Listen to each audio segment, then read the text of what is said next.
San Diego is in the spotlight for its treatment of the homeless after a man was arrested for sleeping in a tent in the city streets. Authorities say he violated California's illegal lodging law, which charges homeless man decided to challenge in court, saying that they're ignoring his side of the story and others like him who have nowhere to go. Joining me to talk about this is America's lawyer correspondent Brigida Santos. Brigida, these stories are popping up all over the country. The man arrested, Richard Stevenson. What do you know about this particular story in this case? Mike, Richard Stevenson is a homeless man in San Diego, as you said. Now, he has been found guilty for 2 counts of illegal lodging and encroachment for sleeping in his tent 15 minutes beyond when the city's municipal code allows people to sleep in public. Now, he was arrested back in April, but he has just been found guilty by a trial. Now, he's been sentenced to 2 years of probation, and he's also been ordered to stay away from the downtown San Diego area where he had pitched that tent in the first place, Mike. What's the story with the state's lodging law, Brigida? What were the arguments to enact this law in the first place in a state that many see as a progressive, friendly to the poor? Certainly, we think of California that way. What is your take on this? So California lodging laws state that any person who lodges in a public or private place, building, structure, or vehicle without the permission of the owner is guilty of a misdemeanor, which would be disorderly conduct. Now, in California, we have the largest homeless population in the entire country. And in fact, in 2016, we had over 118,000 people on the streets of California.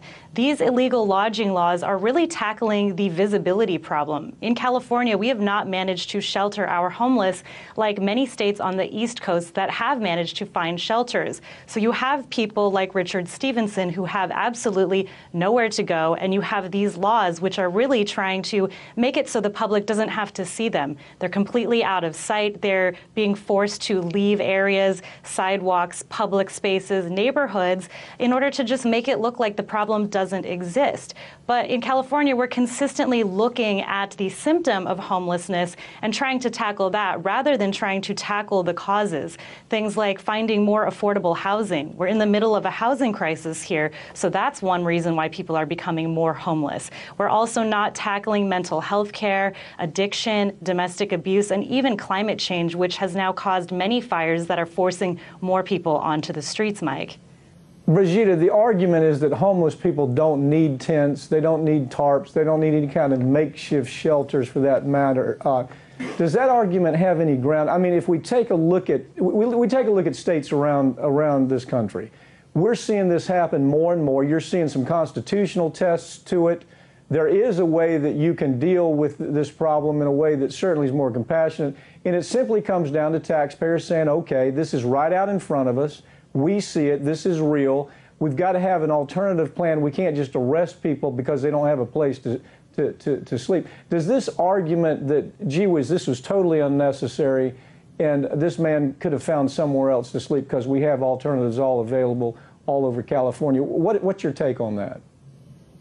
This absolutely has no grounds in reality. In fact, right now in Los Angeles, where we have more homeless people than anywhere in the state and in the country, it's about 100 degrees. So if you're saying that these homeless people are not allowed to seek refuge and create their own space for shade and protection from the elements, then that's absolutely outrageous and inhumane. Now, police argue that violent crime goes up when they do not crack down on these tent laws. But again, they're cracking down on people when they simply have no ability to provide refuge for these people. Now, in this case, this particular one regarding Richard Stevenson, it took a judge, an activist, a police officer, public defender to find him a space at a homeless shelter. So people should not be getting fined because the state simply can't help them.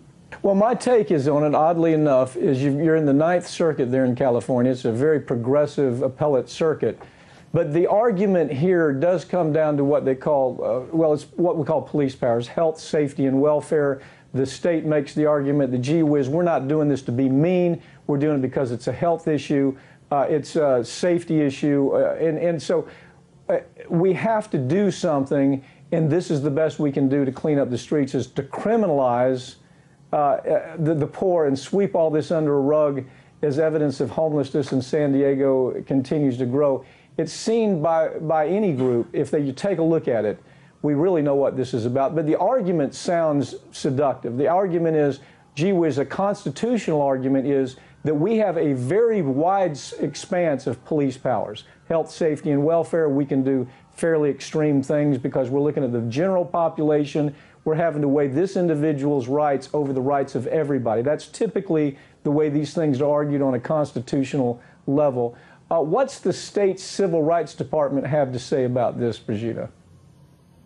They say that these are inhumane, and going to what you're talking about with the police, again, this is an excuse because when you look at the money that goes into the budget for tackling homeless people, for example, here in Los Angeles in 2015, $100 million was given to the state to tackle homelessness. 87 million of that 100 million went to law enforcement to crack down on homeless people. So they can say all day that this is about really helping people, but again, it's about filling up their own budgets here, Mike. From the police power standpoint, I'll make a prediction, Brigida. You're going to start hearing a lot about this new hepatitis A outbreak that's taken place in the city, and they're going to say part of this has to do with homelessness. They're going to tie it into an argument under the police power, health, safety, and welfare. Therefore, we had to do this. They're going to have a pretty compelling argument from a constitutional avenue. So don't be shocked if the Ninth Circuit even says that this might be okay. Brigida, thank you for joining me. As usual, great coverage on this story. Thanks, Mike.